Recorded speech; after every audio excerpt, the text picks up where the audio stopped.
Counterfeit leadership. Lately I've been thinking about leaders and leadership. And I've also been thinking about why the world seems so fucked up. And I think that the two might be related. So I have a basic question for you. How often do you feel genuinely led by anyone in an expensive suit reading a professionally written speech off a teleprompter on national TV? See, I don't feel genuinely led by anyone doing that. So I've come to a conclusion. What we call leadership isn't actually leadership at all, not in any real sense. It's mostly just a form of theater and mass manipulation. Most of the time, our supposed leaders are just reading the script that's been written for them, usually while looking good for the cameras. See, my theory is that the guys we should really be voting for are the guys writing the stuff that goes into the teleprompters in the first place. They're the ones with all the ideas and all the eloquence. Basically, our problem is that we don't have leaders, we have readers. See, my theory is that real leadership only happens when people are close to each other. It doesn't actually happen over mass media. That's an illusion. In fact, I'd say that real leadership happens only when you're close enough to someone to be able to smell them. And personally, I'm pretty suspicious of any leader that doesn't smell bad. I want my leaders to have big, nasty sweat rings under their armpits. First, that means that they're probably not afraid of working hard, and second, that they're not ruled by superficial appearances. Well, either that or they have some kind of glandular disorder. Hell, I want my leaders to smell like a damn warthog in heat before they'll get my vote.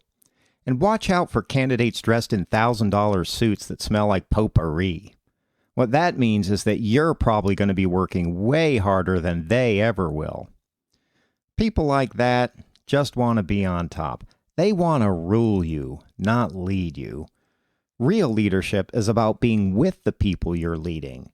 It's about sweating and bleeding with them right there in the trenches of life, and not just for a quick photo op at election time. Okay, little reality check. When's the last time you felt one of our national leaders sweating and bleeding with you? Well, President Clinton did claim that he feels your pain. I think he said that after having high tea with the Duchess of Cambridge in the Rose Garden. See, I think that that's one of the reasons the world is fucked up. Leadership today is a complete counterfeit because we've confused ruling people with actually leading them. You know why else the world is fucked up? Because practically none of these clowns is willing to take a real chance. Unless, of course, it's something like compulsive sexting or boning some young intern in the Oval Office, possibly Marilyn Monroe. But playing it safe, that's what all the teleprompters and political correctness is really about. God, wouldn't it be great if one of our so-called leaders had enough guts to say something really powerful and dangerous and revolutionary, something not pre-processed and pre-digested for public consumption? Hell, I don't know what we'd do if that happened. Probably we'd all spontaneously combust from the shock. But the really big reason why the world is fucked up is that our leaders have almost no real vision. Not really.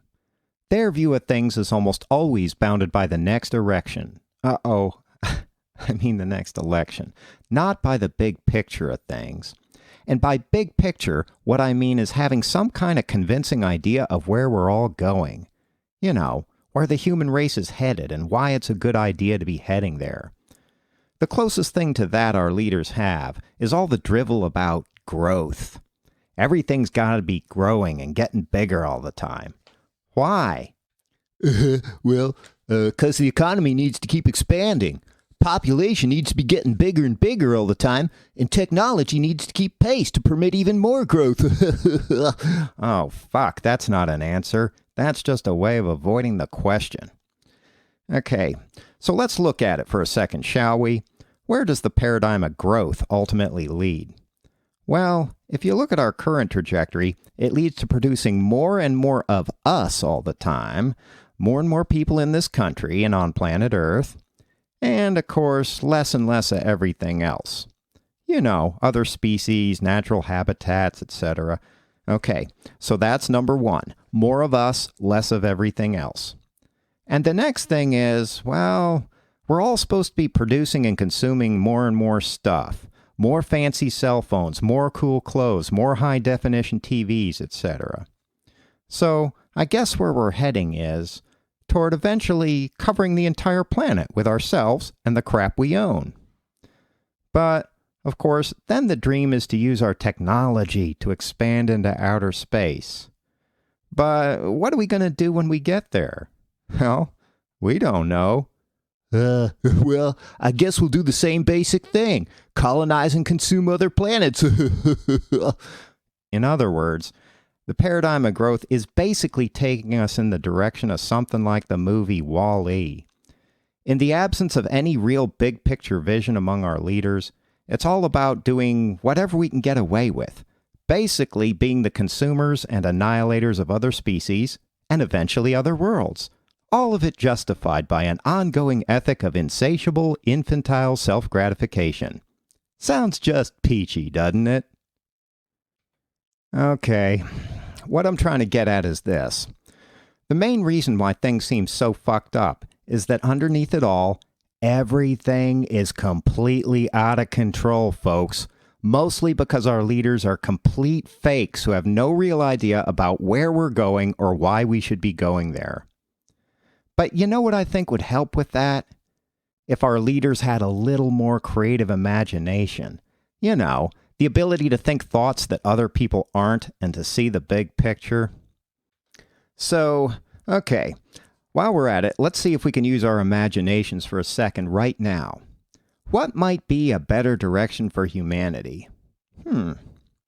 Well, how about this? Instead of colonizing and annihilating everything to make more room for us and our crap, maybe a better destiny for the human race would be to become a force that actually enhances the universe rather than consuming it. What if leadership were about helping us become as generous as possible with other species and other worlds? Who knows? Maybe eventually the human race could move toward becoming a great benefactor of the cosmos rather than a consumer of it.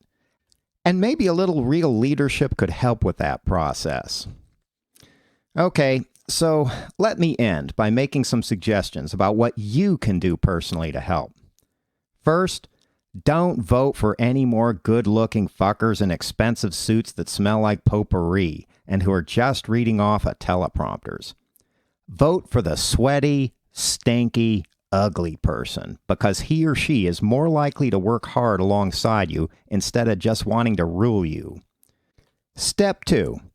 Vote for the interesting, dangerous person, someone who's not ruled by the logic of staying safe and saying bland, acceptable things all the time. And finally, cast a vote for the imaginative dreamer, someone who has enough creativity to have original thoughts and to see the big picture. In the next election, what I want you to do is to pick the most dangerous, stinky, imaginative dreamer you can find and cast your vote for him or her, regardless of party or political ideology. And I thank you.